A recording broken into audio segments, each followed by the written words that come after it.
A meal to remember. 1. John. For me, it has to be this. I was with my girlfriend in France, in Nîmes, in the south. We were students studying the language, and, of course, we didn't have any money. Well, very little money. We knew a cheap but good cafe near where we lived, but we could still only afford one meal between us. We ordered one small steak and some chips to share. We finished it in minutes.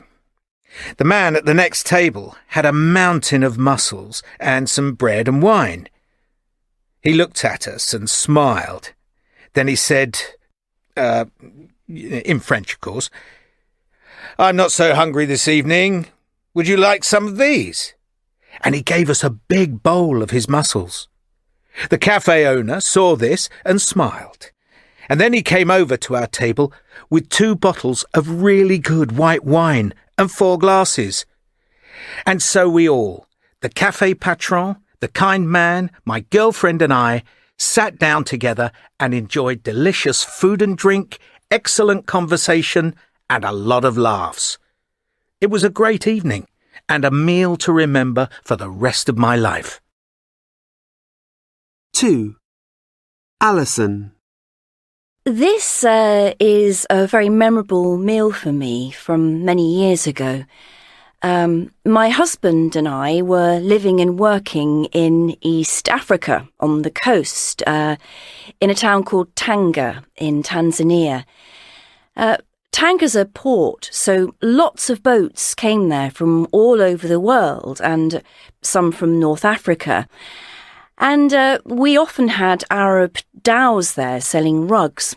We bought one, a really beautiful one, and we still have it. Anyway, because of this, we were invited to a meal on board one of the dhows. We were really excited. What an experience. We took our 10-month-old daughter with us and sailed out to the dhow. We could smell the most fabulous smell as we got near to it. The men welcomed us warmly and helped us aboard with the baby.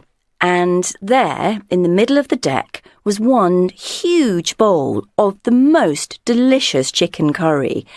It looked and smelt fantastic. Then all the men and my husband sat down on the deck round the bowl and started eating, just with their hands, taking out large pieces of chicken. Unfortunately, according to custom, because I was a woman, I couldn't eat with them. I just held the baby and watched. Finally, they finished and it was my turn. The only problem was that there was no chicken left in the curry, just some sauce. That didn't please me at all, and it's why I will always remember that meal.